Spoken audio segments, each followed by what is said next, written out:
Wake Up with Jim and Saab is exclusively on Spotify. If you want to start your own podcast, check out anchor.fm. And if you like the podcast, make sure to follow on Spotify. Also, share your stories And tag us on at Wake Up with Jim and Saab on Instagram and at ano ba?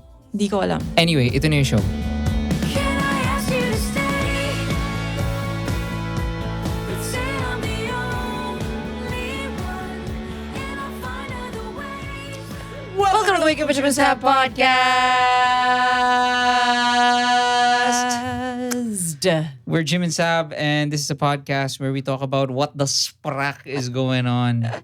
We talk about the news every Wednesday. To clarify, hindi kami experts in any field. Disclaimer. And this is kwentuhang ensaymada lang over the news. So if we get something wrong, relax.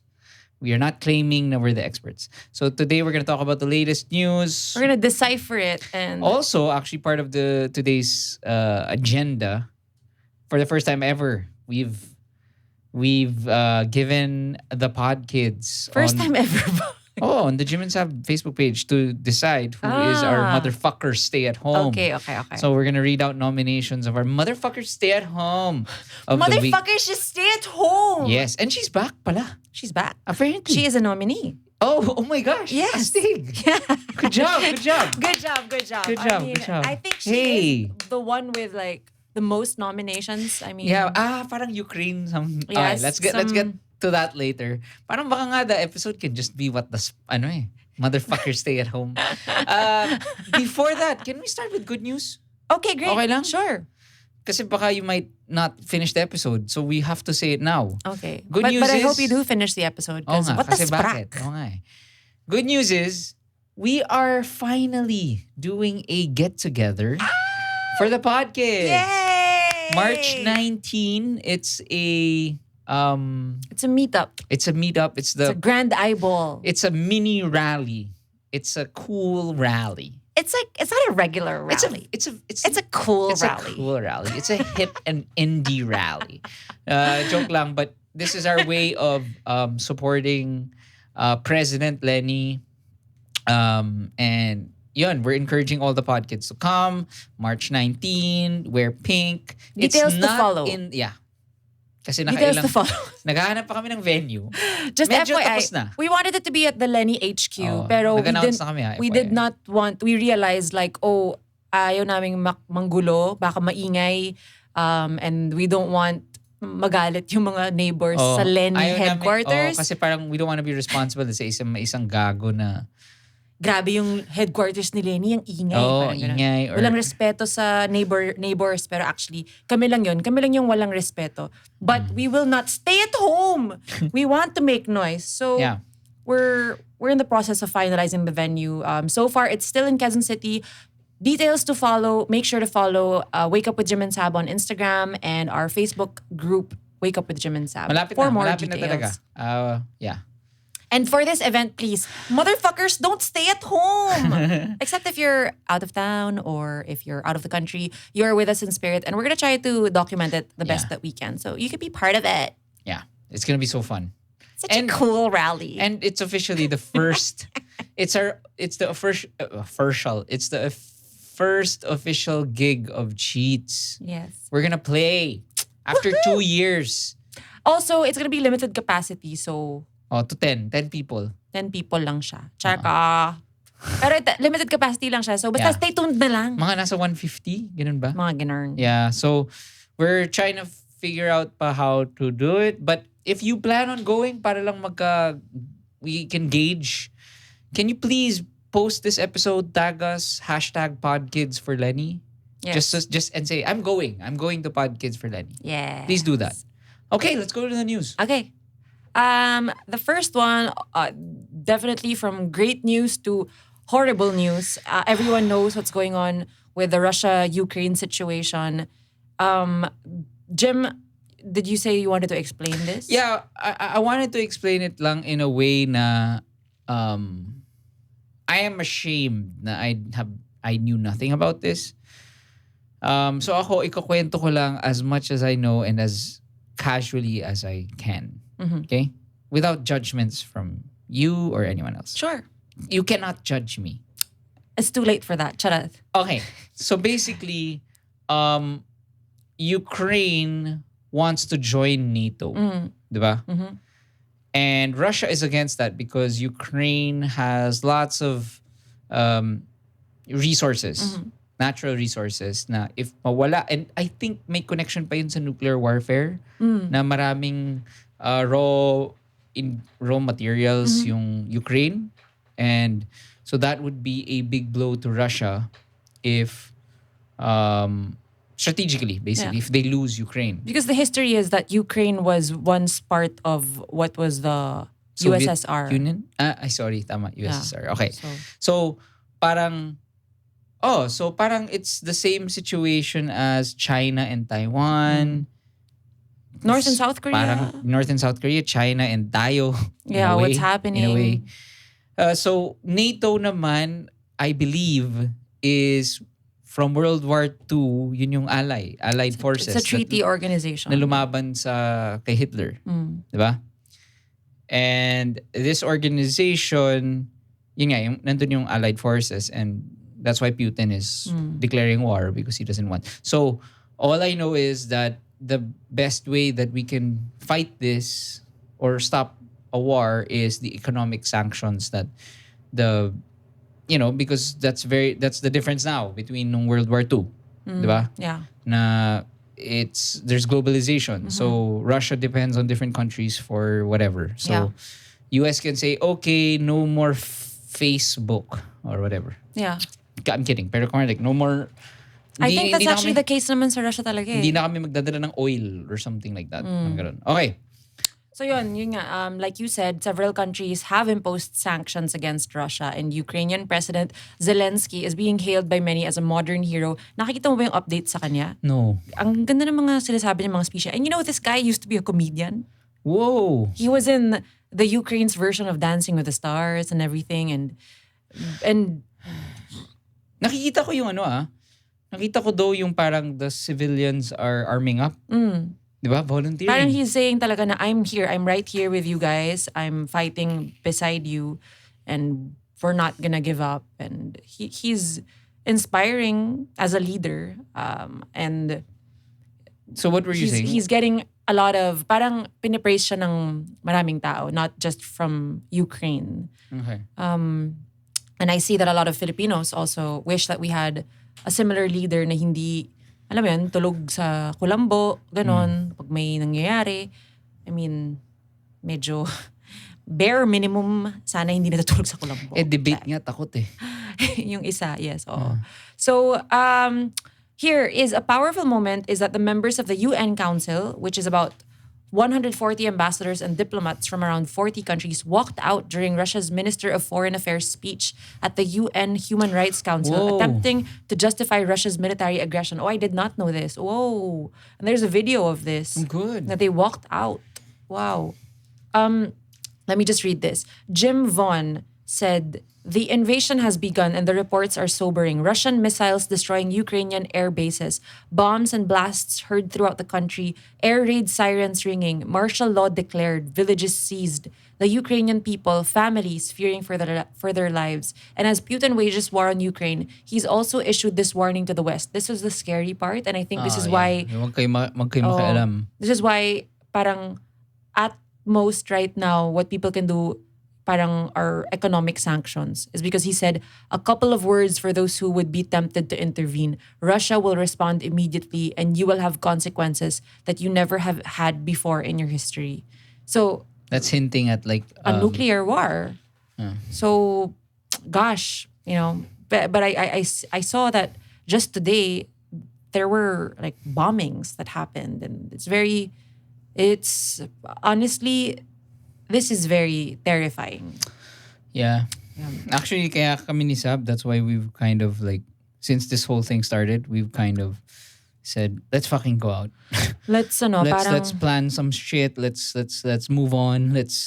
Because like, if these corrupt and evil people, despite what's going on with the world today, decide na, I want to be selfish and kill people pa. Parang, ano rin actually ito rin yung nag-push sa atin to actually do the Podkids for Lenny Yeah. thing. Kasi parang, as much as we have been on lockdown and we're trying to be as careful as we can, especially because we have unvaccinated children.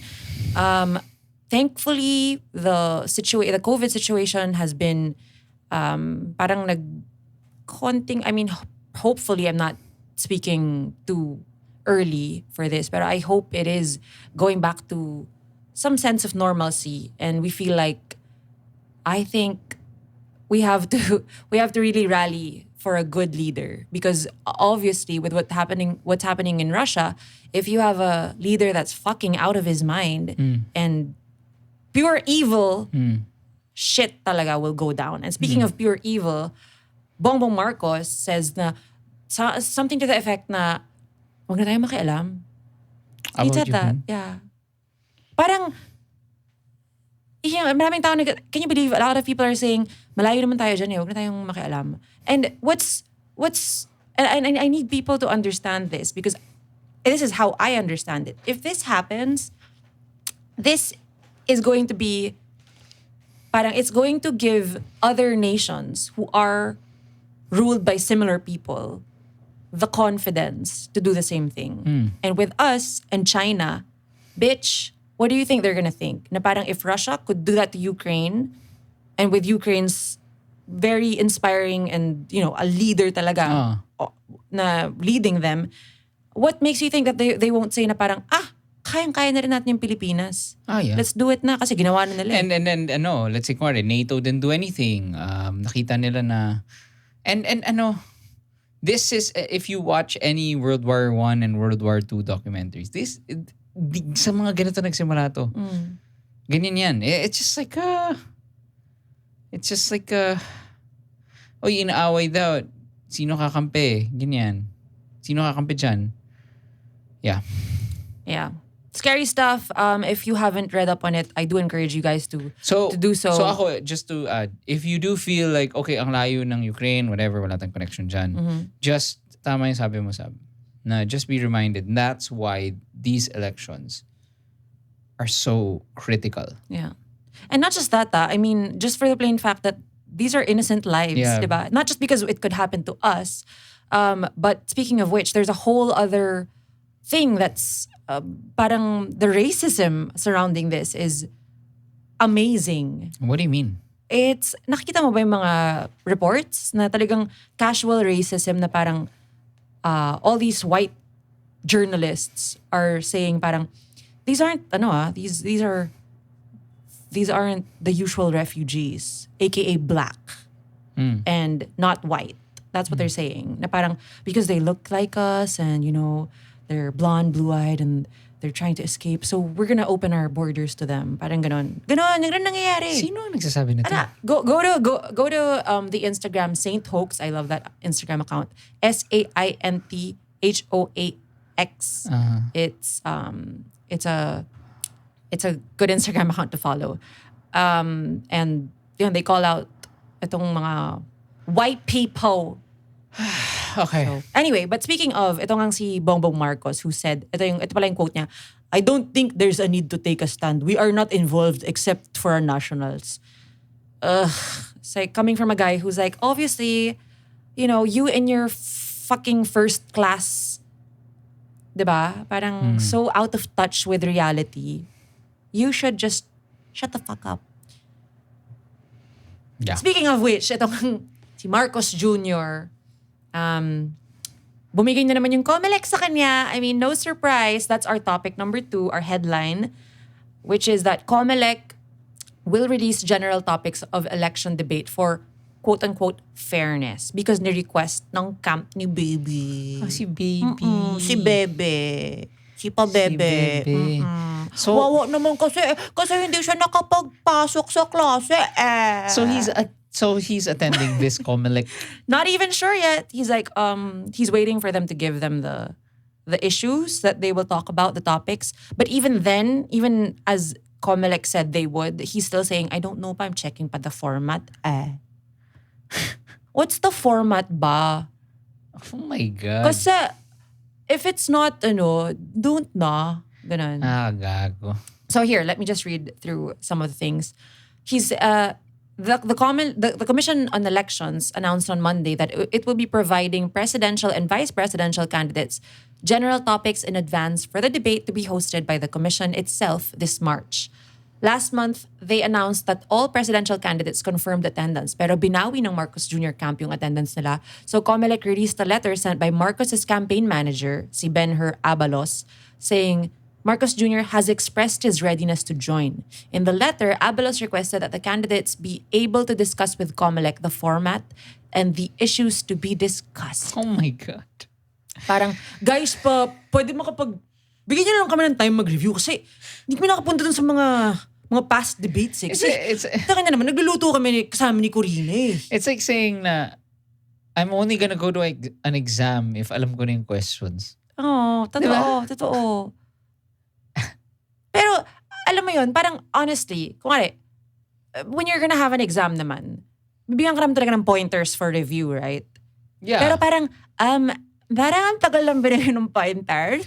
Yeah, I mean, and the thing is, the main difference is the pointers or the questions. If you're going to be the leader of our nation, do you really need to prep? Parang kumbaga, again, it's this simple. If you're arguing with a Marcos Jr. supporter, can you ask them lang? I'm serious about this. Can you ask them like, what makes you confident in this guy that he can lead our country that is struggling, going through its worst economic and it just went through a pandemic, going through a pandemic. How can you trust a guy to lead us in the most difficult time of our country if he can't even show up to a debate? He needs constant prep. He needs to be blah, blah, blah. He needs to be coddled. I wonder, what are they saying? And I'm not talking about the trolls, na, kasi CNN, PACU. No, it's not that. It's more of like, I want to know like the douchebag with 5 sports cars sa Metro Manila. Yeah. Diba? Yeah. Parang is a BBM supporter. Like, why? Yeah. Na walang affiliation hindi siya bayad. I wonder. Because if you have like a lot of sports cars, I mean, you know that you're kumikita ka sa injustice. Yeah. Diba? Kasi parang it's kind of messed up, dude. Anyway, I think given the fact na ang liit ng daan dito, so bakit may sports car? Di ba? Parang sobrang excited na ako mag-drive sa Commonwealth. Bilis ng sports car mo 60 kph limit, bro. Ate, saan yung parking? Okay. Walang valet dito. Anyway, Ganda na ng sports car para bumili sa Rustans. Let's read this tweet by @crushmajor. It is fair only if the 9 presidentiables out of the 10 were the ones who requested Comelec for the topics in advance. But if it is only one presidentiable who requested out of the 10, that is not being fair. That is called giving special treatment. Let's make that very clear. I really wonder why ano ba talaga? Kala ko ba I'm really trying to figure out, matalino ba talaga tong Duterte admin? I mean, are they that politically savvy na, like, I honestly thought na, okay, they fucked up. Cool. They don't have a candidate. Now, ang weird. Well, obviously, this was not the route that they wanted to take. But because Sarah is there, parang, again, I think they want that. We're working under that conspiracy theory nga na make Marcos Jr. win, disqualify him after, then Sara Duterte is president. The horror. Okay, next headline. What about the vice presidential and presidential debates? Let's talk about that quickly. Okay, game. Sige, ako, it was, again, I told Saab, parang, naiinis talaga ako every time na seeing a debate kasi wala si Marcos Jr. Kasi yun nagigigil ako Tapos hindi sumipot. Diba? Yeah. Nakakainis So, kudos to CNN for keeping that podium. So, yeah. So, ako, here are my winners for the night. Okay? CNN, thank you for constantly calling out the fact na wala si Marcos Jr. Another winner is Lenny, of course. Yeah. She was amazing. And I really, I'm constantly energized and inspired by her. Yeah. Ibang level of and I'm talking even if let's say if even if she wasn't my candidate, I would objectively speaking, she has the charisma, she has the humility, and she has the smarts Yeah. to really gain a following. Yeah. Kaya nagkakaroon ng crazy BTS vibes dito with her rallies, 'di ba? Yeah. Another winner I would say is Calyodi. He Who, was- who called out si nominee natin for motherfuckers stay at home. Montemayor. Si Montemayor. Si the justice system. Well, you know, I'm an economist, no? Dahil mga corny Kasi minsan ganito mga yun. doktor eh. Pa-mansplain lang ng konti. Oo. Kayong mga tanga kayong Pilipino. Parang, okay. I'm a doctor, no? So si Calyodi, meron siyang mga sinabing mga burn kay Montemayor. Siya yung nagsabi na, dito pala si Marcos. Dito pala si Ang ganda. I love it. And his running mate, in fairness, si Walden Bello, nung vice presidential debate, siya yung on fire rin. So here's a quote that he said, "I'm really terribly sorry that Mayor Sara Duterte is not here to face the people. She is a coward, just like Bongbong Marcos is a fucking coward. Sinabi I niya? would love to debate with her." And that's not the only time he cursed. I know he said fucking a lot of times. And on his Twitter, he is saying a lot of curse words. Really attacking the Angas. Marcos Duterte tandem. Angas. Yes. Okay, another way, losers, Manny Pacquiao having to deal with, nakakatawa. Best yung CNN about the LGBT LGBTQ. rights, and then let's go to Manny Pacquiao. Ang ganda, ang ganda. Tapos, alam mo, ito yung nakakatawa. So, if you don't know, Manny Pacquiao used, diba, he said incredibly homophobic things way before. And it's yung ano yung tawag doon? Toxic Christianity. Yung Yeah. ganon, yung parang Jesus nga. Alam mo yun, parang, Grabe yung pag-name drop sa Panginoon. so, anyway, nakakatawa. I love how much fear is instilled by the LGBTQ community. Like, I just love how all the candidates were like, anong sasabihin ko? may nakita akong tweet na parang Manny Pacquiao struggling to parang fill up 90 seconds to just say I'm homophobic. So that another thing is a loser is Scott Moreno, who for 3+ hours literally did not say anything. I am convinced that the Republic of Manila, ano yung masasa niya? Like, yun. I do not have the moral yun yung- ascendancy yun to yung ginagawa namin sa Manila. Look at my track record.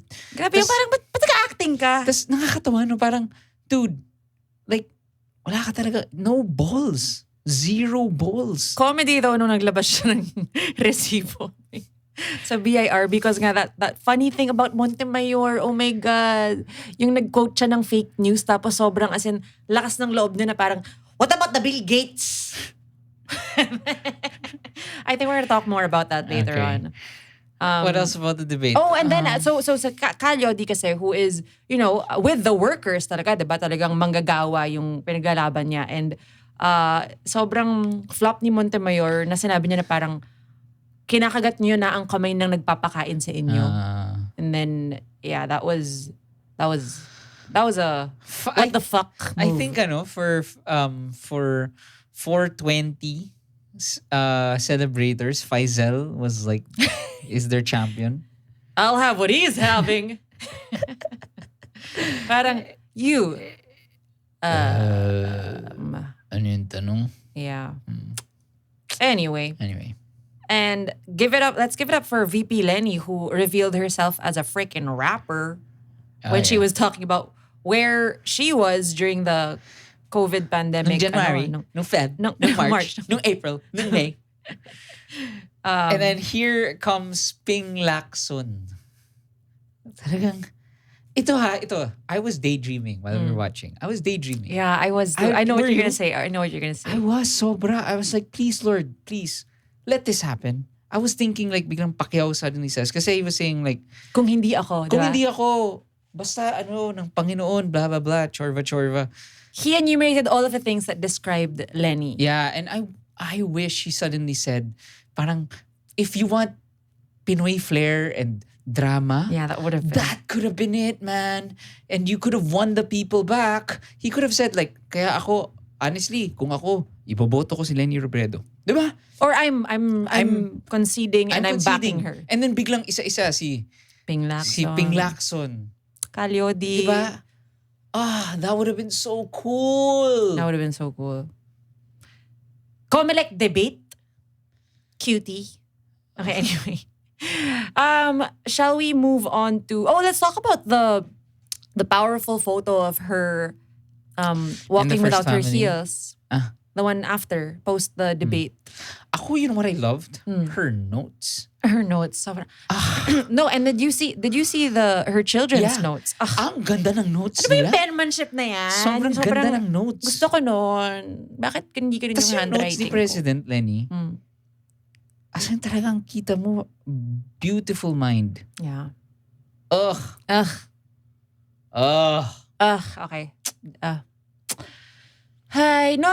It's not a day. It's Podcast for Lenny, March Podcast for 19. We're gonna do it. We're gonna do it. Okay. So, let's move on to... wait lang. Sorry. Before we move on, gusto ko lang sabihin na isang Watdasprak, yung kinikriticize nga siya about taking off her heels.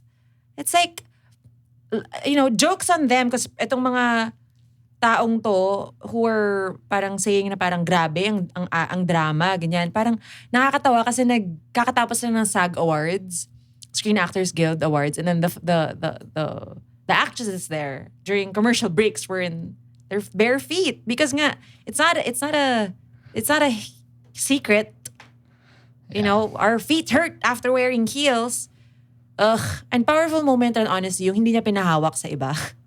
That's like, wala lang, parang... Okay. So, let's move on to... Di tulad flashback lang ako dun sa papuntang stage si Marcos Jr. During his rally, tapos tinanggal niya yung mask. Tinapon lang niya sa likod niya, expecting someone to just take it or pupulutan lang after him. Alam mo yung, parang, it's those small things. It's not small, but it's those things that parang, this is like a sign that this is someone you should not want to lead. Right? Okay, so for our motherfuckers stay at home. Motherfuckers stay at home. Here are candidates for this week and submitted by our pod kids on the Jim and Saab Facebook group. Sige nga. Number 1, yung iba kasi hindi sumunod sa instructions. But this is a funny one. Nakakatawa to. I had to Can you call. tell me about that? This Ano is ba from yan? Crizel. So she's shared Richie Rivero, Alam ko that's a basketball a player. basketball loser. Loser? Bakit? Wala lang. Yung parang tipong hanggang ngayon, ang tingin niya parang, grabe pare, Game of Thrones. Parang ganon. Nothing wrong with Game of Thrones. I'm just saying, like, parang he's like, grabe pare, talagang, ano ba? Grabe pare, sobrang lupit talaga ni Drake. Parang ganon. Yung ganon yung small talk niya. I can imagine. So anyway, here, his tweet was, seeing how people hate on other candidates like Facepalm. So, And he's a confirmed Marcos Jr. supporter. really? Yes. Kaya pala.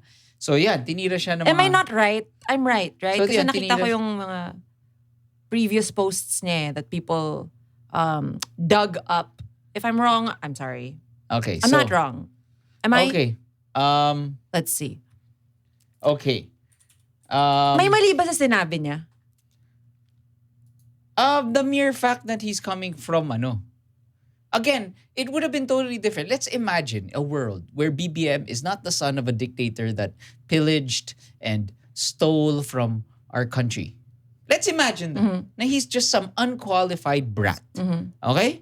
What if Mas he was maiintindihan talking ko about pa. what if he was talking about this is coming from someone sorry, I'm not well Pero versed tingnan mo, with the basketball world. Ako rin naman. Hindi ko siya kilala. Ako rin so naman. so Ako what rin so naman. when I saw it first, I was like, baka, what if he was defending pala Lenny? So Pero parang tingnan mo to, hindi ko na gets. Hindi. Kasi tingnan mo, the fact that si Suzy, DJ Suzy, Mm. tweeted him, "Hi Richie, you know naman I love you, but this ain't it. As your ates, Ricky, Flo, and I would love to have a conversation with you about why it's important to be critical of people who are running for high positions of power." Okay? Mm. So, may mga nag-reply, this is a proper way of educating someone. Tama naman. Good. He did not reply. Yeah. Anyway, ayun. Parang I think kasi may history yata of him supporting Marcos Jr. because otherwise, alam mo yun, he would have been a parang Ito nakakatawa. ano? Ayan, from our produ. Sabi daw, sinabi daw niya, they have Instagram accounts just like Hindi, us. ano ka ba? Sa kanina pa yan yung about the racism of journalists sa Ukraine. Apot. Okay, anyway. Fake news! Fake news! Okay. Okay, next. Another nominee, of course, yung mukhang mananalo naman is Jose Montemayor Jr., si doctor, economist, chef, lawyer, Dog walker, babysitter. sisig aficionado. Okay, ito, so yan, marami. Yung nagsabing dapat daw i-consider ang mga companies bago itaas ang minimum wage. So we mentioned that. So marami, puro Montemayor eh. Sino yung iba? Ito. Itong si ito na naman. He's back. He's back. Di ba naging motherfucker stay at home na I rin think yan? ano to, reigning. Ay, hindi. Kasi nga, di ba, ano natin is, let's see. This is si quote-unquote direct Daryl Yap. Alam ng true leader kung gaano tumatagal ang mga debate. Nasasakit ang kanyang binti at paa kung mag-heal siya. Poor planning, wrong decision. Tang-inan to. Hindi ba poor planning yung hindi mo maayos yung time and calendar mo kaya hindi ka makasipot sa debate? Exactly. Sorry, nag-buckle ako, flop yung burn ko. Si BBM naman is a recurring a member of this prestigious award. I think he's like a Okay, here's a picture from Mel Reyes. EDSA 25. Oh! ano yan? Tony Gonzaga, 11 years ago, sang Handog ng Pilipino sa Mundo, 2011, recording sessions. That wasn't Roar, I think. Silent Sanctuary! Silent Sanctuary! You know, nakakainis sa kanila. Are they FYI, if you don't know Silent Sanctuary, you probably Anong heard kanta them in nila? a gas station or a vape shop or a beer house. So they announced about a gig and apparently it was a Marcos rally. Diba? Yes. So are they pro? What's or? annoying is they are clearly playing for a Marcos rally, but on their socials, they're saying, tara, mag-jam tayo. So they're not even saying, parang people are saying na they are misleading their fans na parang, come, go to our gig, but it's actually a Marcos rally. Ano ba? So, confirmed ba? Are they supporters? Because I don't wanna... If you're going to play for a Marcos rally, you are a supporter. Yeah, definitely. And here's the thing. Kaya nga nung hakbang dating thing natin, tinanong, di ba, parang, tinanong ko yung magde-date kay Kyle. Na if Kyle says, the Marcos camp will give you 100 million, would you do it? Kasi ang ilalaban ng iba dito is panda sila, nag-pandemic. Di ba? Kailangan nila kumita.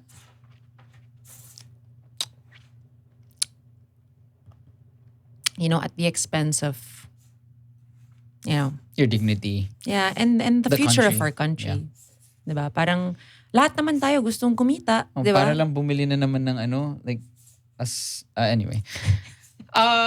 Para bumili ng FYI. vape juice. Para bumili ng vape juice. Gago. FYI. Wait, sabi daw, one of the members is a kakampink daw. So, sana alam nyo, kung fans kayo ng Silent Sanctuary, sana iparating nyo sa kanila yung disappointment. And sana, baka I think may hope pa naman eh. People Yeah. like this, sana ma-turn Yeah. sila to to become vocal kakampinks and Lenny supporters. Just to clarify, yung point ko naman na nasa gas station, beer house, mall, vape shop, they're that popular. yeah, Their songs are everywhere. yeah. So imagine lang if they publicly acknowledge na we weren't aware. Kunwari lang, Yeah. kahit ipeke nyo na guys. Kahit ipeke nyo na. We need vapors for Lenny. No, what's more horrible is Aegis is also part of it. What? Yeah. How? Well, I'm not surprised. What's funny is not funny. Sino pa? but, Sino pa nandun? parang yun na nakita kong dalawang main acts dun sa rally. Kailan ba yun? Wag na natin alamin. Anyway, Damn. but there are a lot of rallies happening for Lenny Robredo. So follow her pages to find out because, they've got Silent Sanctuary, they've got Tony Gonzaga. The Kakampinks rally so far have had Eli Buendia, River Maya. I mean, just like, siguro malalaban ko ito sa Silent Sanctuary, Siguro naman. Diba? So let's go and kung talk about... so if you're really still very much in love with hanging out at vape shops and not paying for anything and listening to Silent Sanctuary the whole day, but you are a Sabihin mo sa vape shop mo, pwede boycott natin yung Silent Sanctuary. Paano? Paano pare? You know what? You know this because you've been there. That's the point. That's the point of the joke. Because every vape shop I've been to, it's grabe talaga tong Silent Sanctuary. Anyway. Yes.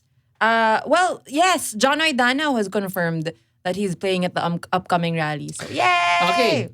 So I guess the winner for our... Ay, hindi. Bakit? Kala ko you may tiniz ka kanina. Sabi mo kanina na si Motherfucker Stay at Home is a nominee for Motherfucker Stay at Home. Nominee nga siya. Bakit? Nominee siya because of, wala ba dun sa thread mo? Wala. She said, okay, sige. Someone sent it to me through Instagram. And Medyo weak yung engagement pala ng post ko. Someone sent it to me through Instagram. Tapos, it was on her Instagram stories.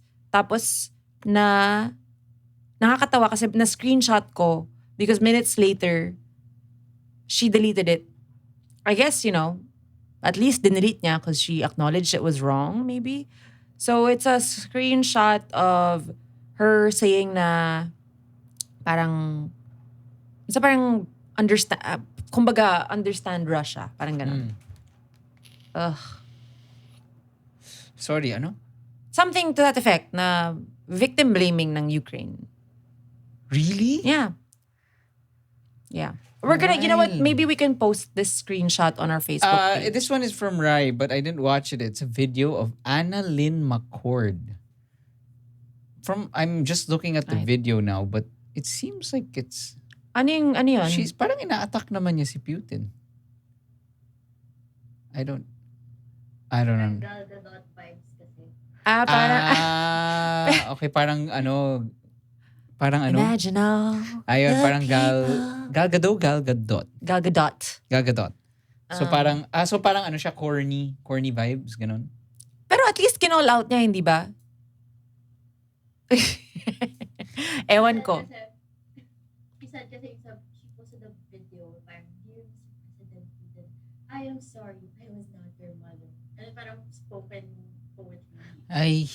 Oh well. Ay, hindi naman masama At yun least ah. nag-try. At least nag-try. Yeah.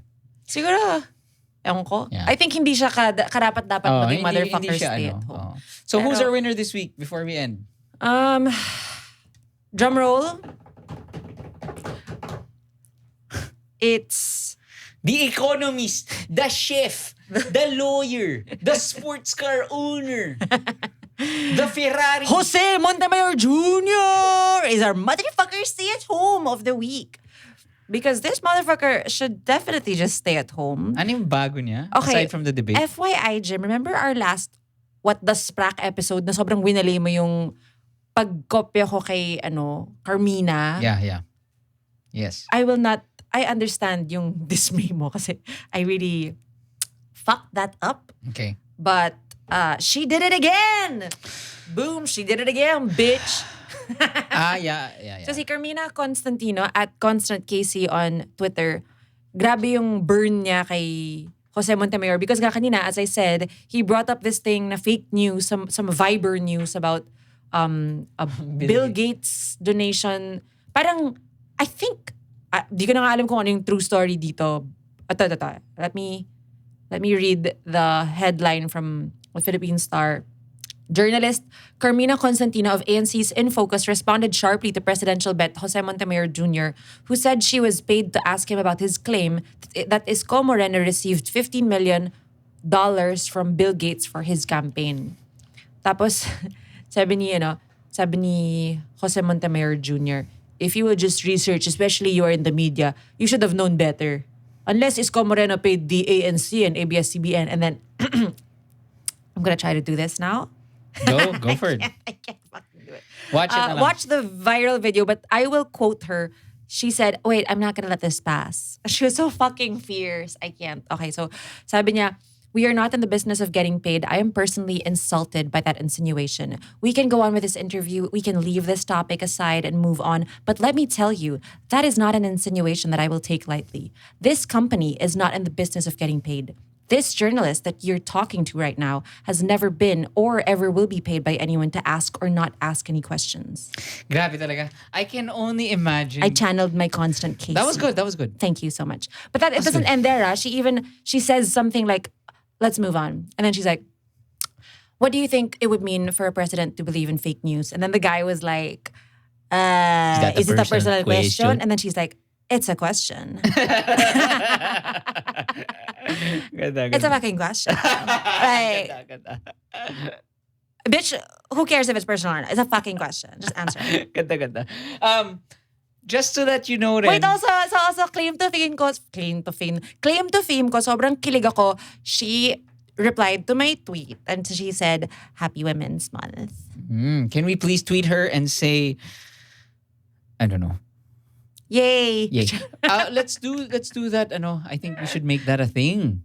No? It's a question Okay. of the week. I know. Ne, parang that's a thing. It's a question. It's a question Of the week. of the week. Diba? Wait, So- ito to add pala.